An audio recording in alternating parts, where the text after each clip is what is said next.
Hello friend, welcome to बुराई cafe. अगर आप मेरे चैनल पे फर्स्ट टाइम आए हो तो आप मेरा चैनल सब्सक्राइब कर सकते हो ऐसे इन्फॉर्मेशन वीडियोस के लिए। इस वीडियो में हम एचवी पुलिस का जो रिक्रूटमेंट फॉर्म है आप उसको कैसे फिल करोगे वो देखेंगे। मैंने इस पे ऑलरेडी डिटेल वीडियो बना रखी है इन्फॉर्मेशन से रिलेटेड। उसमें मैंने आपको ऑलरेडी बता रखा है कि कौन कौन से आपके डॉक्यूमेंट और क्या क्या चाहिए होता है, वो सारी चीज मैंने आपको उसमें बता रखा है। अब देखते हैं इसको कैसे हमने फिल करना है। तो वीडियो स्टार्ट करते हैं और हम यहाँ पे डायरेक्ट सर्च करेंगे एचवीपीएससी, क्योंकि इस बार जो एचवी पुलिस का फॉर्म जो फिल हो रहा है वो एचवीपीएससी के थ्रू हो रहा है, जो पब्लिक सर्विस कमीशन के अंडर है। तो डायरेक्ट हम यहाँ पे एचवीपीएससी सर्च करेंगे। तो यहाँ पे आपको दिख रहा होगा एचवीपीएससी की जो ऑफिशियल साइट है hvpsc.hv.gov.in। वैसे मैं आपको डिस्क्रिप्शन में डायरेक्ट लिंक प्रोवाइड कर दूंगा, वहां से भी आप साइट पे जा सकते हो। तो हम यहाँ पे क्लिक कर लेते हैं। देन आपको यहाँ पे दिख रहा है ये ऑफिशियल साइट कुछ इस टाइप का ओपन हो जाएगा। देन आपको यहाँ पे अप्लाई ऑनलाइन पे जाना है और आपको यहाँ पे दिख रहा होगा ओटीआर, इस पे क्लिक करना है। देन आपका यहाँ पे कुछ ये यहाँ पे लॉगिन करना हमने, वो पेज आपका ओपन हो जाएगा जिसमें आपने अगर ऑलरेडी अपनी रजिस्ट्रेशन बना रखा है, क्योंकि ये ओटीआर है तो आपका ये वन टाइम रजिस्ट्रेशन होता है। तो अगर आपने ऑलरेडी बना रखा है तो डायरेक्ट आप यहाँ पे लॉगिन करेंगे, क्योंकि आपको यहाँ पे दिख रहा होगा यूजर आईडी जिसमें आपका यहाँ पे मेल आईडी आ जाता है, यहाँ पे पासवर्ड। देन आपको यहाँ पे जो कैप्चा दिख रहा है,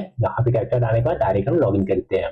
देन उसका लॉगिन हो जाता है। फिलहाल हम देख लेते हैं रजिस्ट्रेशन कैसे करनी होती है। तो आपको यहाँ पे दिख रहा है न्यू रजिस्ट्रेशन, इस पे क्लिक करना है आपने, और ये वन टाइम होता है तो आपने इसको प्रॉपर्ली फिल करना है। देन आपको यहाँ पे कुछ इस टाइप का ओपन हो जाएगा जिसमें आपको यहाँ पे फर्स्ट दिख रहा होगा ईमेल आईडी टाइप करना है। देन आपका यहाँ पे मोबाइल नंबर आ जाएगा। देन आपने यहाँ पे सिक्योरिटी क्वेश्चन जो है वो सिलेक्ट करना है, जिसमें आपको यहाँ पे दो आते हैं।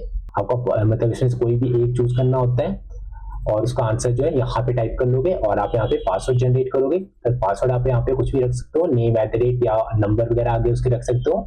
कोई भी सिंबल यूज करना, कैपिटल लेटर, स्मॉल लेटर और नंबर, कुछ इस टाइप का कॉम्बिनेशन से आप यहाँ पे पासवर्ड क्रिएट कर लोगे। यहाँ पे कंफर्म पासवर्ड आ जाएगा। देन आपको यहाँ पे दिख रहा होगा सिक्योरिटी कोड, यहाँ पे डालना होता है जो भी कैप्चा है। और आपको यहाँ पे लास्ट में जो है यहाँ पे जो रजिस्टर का बटन है, इससे पहले आपको यहाँ पे आई एग्री दिख रहा होगा, इस पे क्लिक करना है और यहाँ पे फिर रजिस्टर पे क्लिक करना है। देन आपको एक मेल प्रोवाइड की जाती है जो कि पीएससी के थ्रू आएगी।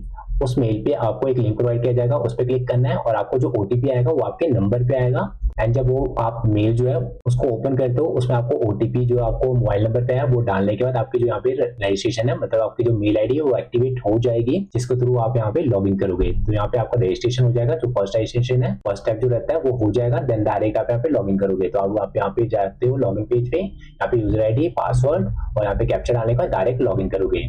तो उसका देख लेते हैं यहाँ पे लॉगिन पेज करने के बाद किस टाइप का आता है। तो अगर मैं उसकी बात करूं तो आपको मैं दिखा देता हूं। तो आपको यहाँ पे दिख रहा होगा आपका फर्स्ट पेज जो होगा वो कुछ इस टाइप का ओपन हो जाएगा, जिसमें आपको यहाँ पे दिख रहा होगा पर्सनल इन्फॉर्मेशन आएगा फर्स्ट स्टेप में। सेकंड में आपका जो कॉन्टैक्ट इन्फॉर्मेशन है, जिसमें आपका एड्रेस, मोबाइल नंबर वगैरह आता है। और आपको यहाँ पे दिख रहा होगा education qualification third step. Then fourth में आपका यहाँ पे पासपोर्ट साइज फोटो और सिग्नेचर अपलोड होगा। देन फिफ्थ में अगर आपका वर्क एक्सपीरियंस है तो वो कर लोगे आप, इनकेस नहीं है तो नॉर्मली हम यहाँ पे नो करने के बाद नेक्स्ट स्टेप पे जाएंगे, जो कि हमारा सिक्स्थ है, जिसमें हमारे डॉक्यूमेंट जो है वो सारे अपलोड होंगे इसमें। तो हमारे पास 6 स्टेप है इसमें। तो हम यहाँ पे देख लेते हैं फर्स्ट जो है हमारे पास पर्सनल इन्फॉर्मेशन, इसको कैसे फिल करना है। तो नॉर्मली आप यहाँ पे नेम टाइप करोगे, यहाँ पे डेट ऑफ बर्थ, यहाँ पे जेंडर सिलेक्ट कर लोगे, यहाँ पे फादर नेम टाइप करना होता है अपने, यहाँ पे मदर नेम। फिर आपको यहाँ पे दिख रहा होगा मैरिड अनमैरिड, वो सिलेक्ट कर लोगे। आइडेंटिफिकेशन मार्क आप यहाँ पे डाल दोगे, आपके बॉडी पे कोई भी निशान है वो आप यहाँ पे डाल दोगे। देन आपको यहाँ पे दिख रहा होगा domicile of HP, bonafide of HP, और यहाँ पे 10th और 12th फ्रॉम एचपी, मतलब आपने यहाँ पे 10th और 12th एचपी से कर रखा है, उस केस में यहाँ पे ये सिलेक्ट कर लोगे और दोनों से सिलेक्ट कर लोगे। अगर आप और किसी स्टेट से बिल कर रहे हो तो भी यहाँ पे नन ऑफ अबव करोगे। बट अगर आप यहाँ पे नन ऑफ अबव करो तो यहाँ पे आपका ऑप्शन जो है मतलब पुलिस के लिए आप यहाँ पे फिल नहीं कर पाओगे। नॉर्मली जो रजिस्ट्रेशन होती है वो अदर स्टेट के लिए हो जाती है, पर कुछ फॉर्म जो होते हैं वो आप यहाँ पे फॉर्म फिल नहीं कर सकते हो। तो नॉर्मली यहाँ पे आ जाएगा। देन आपको यहाँ पे दिख रहा होगा स्टेट बिलोंग टू, यहाँ पे एचपी आ जाएगा। देन आपका यहाँ पे दिख जाएगा यहाँ पे शेड्यूल कास्ट, मैं किसी और पर्सन का फिल कर रहा था, उसका शेड्यूल कास्ट था, तो नॉर्मली यहाँ पे मैंने ये कर लिया है। और आपको यहाँ पे अगर जनरल है तो नॉर्मली आप यहाँ अनरिजर्व कर लोगे, ईडब्ल्यूएस है वो सारी चीज आप यहाँ पे कर लोगे। यहाँ पे आपको दिख रहा होगा सब कैटेगरी, अगर इन केस आपका कोई भी यहाँ पे सब कैटेगरी है वो सिलेक्ट कर लोगे। मेरे केस में नहीं है तो नॉर्मली मैं नो कर लूंगा, मतलब कोई भी यहाँ पे सिलेक्ट नहीं करूंगा। फिर आपको यहाँ पे दिख रहा होगा नेशनैलिटी, जिसमें हम यहाँ पे इंडियन सिलेक्ट कर लेंगे। यहाँ पे रिलीजन हिंदू डाल रखा है। और उसके बाद आपको यहाँ पे दिख रहा है माइनॉरिटी, मेरे केस में नो है। और यहाँ पे आपको दिख रहा है एम्प्लॉयमेंट एक्सचेंज जो नंबर है उस केस में आप यहाँ पे यस और नो कर लोगे। यहाँ पे यस करने के बाद आपको यहाँ पे एक कॉलम ओपन हो जाता है जिसमें आप यहाँ पे नंबर टाइप कर लोगे। अगर आप यहाँ पे नो भी करते हो तो हो जाता है, तो नॉर्मली आप यहाँ पे नो ही किया मैंने यहाँ पे, और यहाँ पे मेरे पास एडिट का आ रहा है क्योंकि मैंने ऑलरेडी इसको फिल कर रखा था, इसलिए यहाँ पे मेरे पास एडिट का आ रहा है। आपके केस में यहाँ पे सेव एंड नेक्स्ट तक आएगा, तो आप यहाँ पे सेव एंड नेक्स्ट कर लोगे, जिससे आपका नेक्स्ट पेज ओपन होगा जो कि हमारा कॉन्टैक्ट इन्फॉर्मेशन है, जिसमें आपको यहाँ पे दिख रहा होगा मोबाइल नंबर और जो हमारी मेल आईडी है वो ऑलरेडी यहाँ पे आ रही है। देन आपको यहाँ पे दिख रहा होगा एड्रेस, कॉरेस्पॉन्डेंट एड्रेस है ये, और परमानेंट एड्रेस। अगर आप दोनों को सेम करना चाहते हो तो आपको यहाँ पे दिख रहा होगा सेव एज अबव, इसको टिक कर लोगे आप। तो नॉर्मली हम यहाँ पे कॉरेस्पॉन्डेंट एड्रेस और परमानेंट एड्रेस टाइप करने के बाद नॉर्मली हम यहाँ पे सेव एंड नेक्स्ट कर लेंगे, जिससे हमारा नेक्स्ट पेज ओपन होगा। वो हमारे यहाँ पे आएगा जो हमारी क्वालिफिकेशन डिटेल है उसको फिल करने के लिए। तो आपको यहाँ पे दिख रहा होगा फर्स्ट आप यहाँ पे 10th का फिल करोगे, तो यहाँ पे हम सिलेक्ट कर लेंगे 10th की क्वालिफिकेशन। देन आपको यहाँ पे क्वालिफिकेशन में जनरल आ जाएगा, यहाँ पे स्पेशलाइजेशन है, यहाँ पे भी जनरल आता है। देन आपको यहाँ पे बोर्ड टाइप करना होता है, यहाँ पे कौन सा स्कूल था आपका वो टाइप करना है, यहाँ पे सब्जेक्ट टाइप करने हैं आपने। देन आपको यहाँ पे दिख रहा होगा रिजल्ट, यहाँ पे पास आ जाएगा, पासिंग ईयर आपका यहाँ पे आ जाएगा। देन जितने भी आपकी परसेंटेज है वो आप यहाँ पे टाइप कर लोगे। देन सर्टिफिकेट नंबर डालना होता है अपने 10th का, और आपको यहाँ पे दिख रहा होगा सर्टिफिकेट कब इशू हुआ है उसकी डेट आप यहाँ पे डाल दोगे, और यहाँ पे सर्टिफिकेट अपलोड करना है क्योंकि 10th का कर रहे हैं फर्स्ट टाइम, तो आपका यहाँ पे आता है। अगर आप यहाँ पे 12th ग्रेजुएशन या पोस्ट ग्रेजुएशन कर रहे हो उस केस में यहाँ पे आपको फर्स्ट टाइम में अपलोड करना नहीं पड़ता है। जो आपका लास्ट टाइम था जिसमें आपको डॉक्यूमेंट अपलोड करने थे उसमें करना होता है, सिर्फ यहाँ पे आपका 10th का ही अपलोड होगा। तो ये हम यहाँ पे कर लेंगे और यहाँ पे सेव क्वालिफिकेशन भी कर लेंगे। तो ऐसे आप यहाँ पे 10th 12th ग्रेजुएशन अगर आपने कर रखा है तो यहाँ पे आप यहाँ पे फिल कर लोगे, और जिससे आपका यहाँ पे सारी चीजें फिल हो जाएगी। जैसे कि अगर मैं आपको यहाँ भी दिखाऊं क्योंकि मैंने यहाँ पे कर रखा था, उसका मैंने स्क्रीनशॉट नहीं लिया, तो नॉर्मली आप उसके थ्रू आप यहाँ पे सेव कर लोगे। और देन हमारा जो नेक्स्ट स्टेप रहता है वो अपलोड इमेज का आता है, जिसमें आपको यहाँ पे दिख रहा होगा पासपोर्ट साइज फोटो अपलोड करनी है, यहाँ पे आपने साइन अपलोड करना है।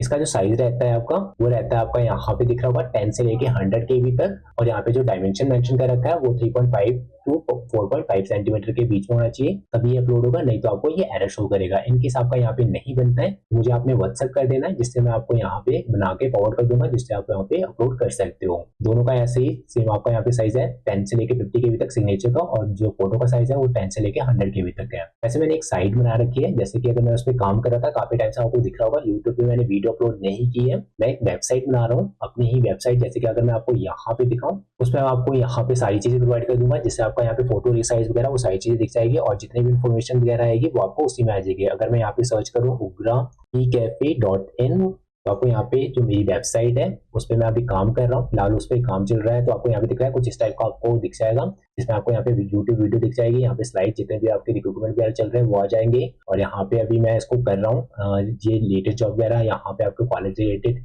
इन्फॉर्मेशन आ जाती है, यहाँ पे एडमिट कार्ड कौन से अभी आया है वो सारी चीजें मैं यहाँ पे अपलोड करता रहूंगा, डेली जो आपको वीडियो मिलती रहेगी उससे रिलेटेड आपको सारी चीजें यहाँ पे भी मिल जाएगी साइट पे। और आपको यहाँ पे दिख रहा होगा, अगर मैं आपको यहाँ पे दिखाऊं जो मेरे प्रोडक्ट है, जैसे कि आपको यहाँ पे दिख रहा होगा जेपीजी कन्वर्टर, जिससे आपको इजी हो जाएगा, और पीडीएफ कन्वर्टर वगैरह, यहाँ पे रिड्यूसर आपके जो फोटो का साइज है वो रिड्यूस हो जाएगा, यहाँ पे पीडीएफ का रिड्यूस हो जाएगा, जैसे कि एज कैलकुलेट करना चाहते हो तो वो मिल जाएगा आपको, फोटो रिसाइज वगैरह, क्रॉप इमेज, और आपको यहाँ पे दिख रहा होगा जेपीसी स्कैनर, अगर आपका फोटो पड़ी है उसको स्कैन करके एज अ पीडीएफ कर सकते हो आप, जेपीजी टू पीडीएफ दिख रहा होगा आपको, इमेज इनहेंस कर सकते हो, पीडीएफ टू जेपीजी कर सकते हो, और पीडीएफ को एडिट, इस टाइप के में जो यहाँ पे उस पर मैं काम कर रहा हूँ आपको, जब ये साइट जो है पूरी प्रॉपर्ली बन जाएगी तो मैं आपको डिटेल में बता दूंगा क्या क्या चीजें आपको यहाँ पे प्रॉपर्ली और कैसे करना है, वो सारी चीजें आपको बता दूंगा, जिससे आपको इजी हो जाएगा, फॉर्म कोई भी फिल कर सकते हो आप, और सारे आपको स्टेप जो है मैं आपको उसमें बता दूंगा। तो हम यहाँ पे डायरेक्ट जो हम वीडियो बनाए थे उस पर चलते हैं। तो आपको यहाँ पे हमने कर लिया पासपोर्ट साइज फोटो और सिग्नेचर अपलोड कर लिया है। अब हमारा जो नेक्स्ट स्टेप है वहाँ पर एक्सपीरियंस रिलेटेड है, तो आपको यहाँ पे दिख रहा होगा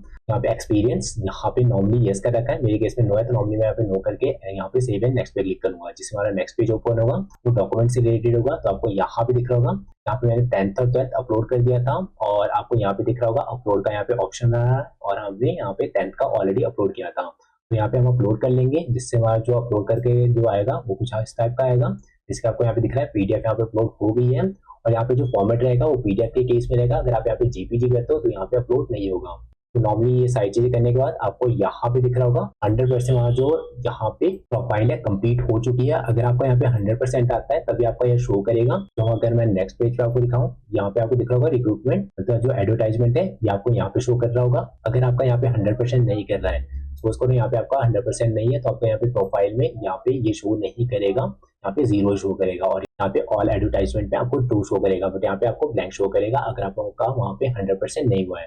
तो आपने उसको 100% कर लेना है, देन आपका यहाँ पे शो कर देगा। नॉर्मली हम यहाँ पे अप्लाई पे क्लिक करेंगे, जिसमें हमारा नेक्स्ट पेज जो ओपन होगा वो कुछ इस टाइप का ओपन होगा, जिसमें आपको यहाँ पे दिख रहा होगा एग्जाम सेंटर जो प्रेफरेंसेज है वो सिलेक्ट करनी है। फर्स्ट, सेकंड एंड थर्ड, तीन जो डिस्ट्रिक्ट है, मतलब यहाँ पे जो भी कॉम्बिनेशन दिए गए उसके हिसाब से यहाँ पे आप सिलेक्ट कर लेना। जहाँ पे आपका एग्जाम सेंटर रहेगा 3 कॉम्बिनेशन करना है यहाँ पे सिलेक्ट। एंड जो आपका फिजिकल टेस्ट होगा उसके लिए भी आप यहाँ पे सिलेक्ट कर सकते हो कौन सी डिस्ट्रिक्ट में आपने करना है, तो आप यहाँ पे नॉर्मली सिलेक्ट कर लोगे। फिर आपके यहाँ पे सारी इन्फॉर्मेशन शो कर रहा होगा, क्या क्या कर रखा है आपने वो सारी चीज यहाँ पे कर रहा होगा। फिर आपको यहाँ पे क्वालिफिकेशन वगैरह और यहाँ पे आपको दिख रहा होगा 10th 12th का जो सर्टिफिकेट है वो ऑलरेडी अपलोड आ रहा होगा। देन आपको यहाँ पे दिख रहा होगा एडिशनल डॉक्यूमेंट, इसमें आपको यहाँ पे दिख रहा होगा 10th 12th और बोनाफाइड जो है उसका सर्टिफिकेट अपलोड करना है। एक कॉम्बिनेशन पीडीएफ बनेगा आपका, जिससे आपका यहाँ पे नॉर्मली अपलोड कर सकते हो। अगर आपसे नहीं बन रहा है तो मुझे व्हाट्सएप कर देना, वैसे मैं कुछ टाइम में वेबसाइट पे ये सारी चीजें प्रोवाइड कर दूंगा, जिससे आपको कहीं भी जाने की जरूरत नहीं है, डायरेक्ट आपको एक ही साइट पे सारी चीजें मिल जाएगी, जिससे आप नॉर्मली सारे फॉर्म फिल कर सकते हो। तो यहाँ पे आपको नॉर्मली अपलोड कर लेना है। देन आपको यहाँ पे दिख रहा होगा, यहाँ पे इस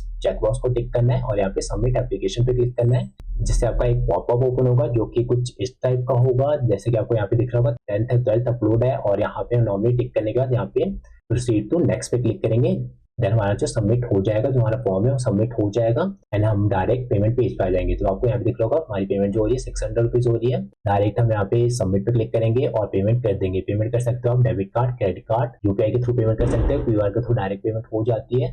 देन हमारा जो सबमिट करने के बाद आपको यहाँ पे दिख रहा होगा कुछ यहाँ पे सबमिट सक्सेसफुली हो चुकी है। उसके बाद आप यहाँ पे बैक टू होम पे क्लिक करोगे, जिससे आपका नेक्स्ट पेज ओपन होगा कुछ इस टाइप का। आपने यहाँ पे फॉर्म फिल कर दिया और यहाँ पे आपको दिख रहा होगा व्यू एप्लीकेशन पे क्लिक करने के बाद आपको एक पीडीएफ जो है वो डाउनलोड हो जाएगी और डायरेक्ट आप उसको प्रिंट आउट कर लोगे या सेव करके रख लोगे, और कुछ भी नहीं है इसमें। अगर फिर भी कोई भी प्रॉब्लम आ रही है आपको तो आप मुझे व्हाट्सएप कर सकते हो या कमेंट कर सकते हो, मैं आपकी पूरी हेल्प करूंगा। फिलहाल इस वीडियो के लिए इतना ही है। अगर आपको वीडियो अच्छी लगी है प्लीज लाइक करें मेरी वीडियो को और सब्सक्राइब करें मेरे चैनल को फॉर मोर इन्फॉर्मेशन वीडियोज के लिए। Thank you.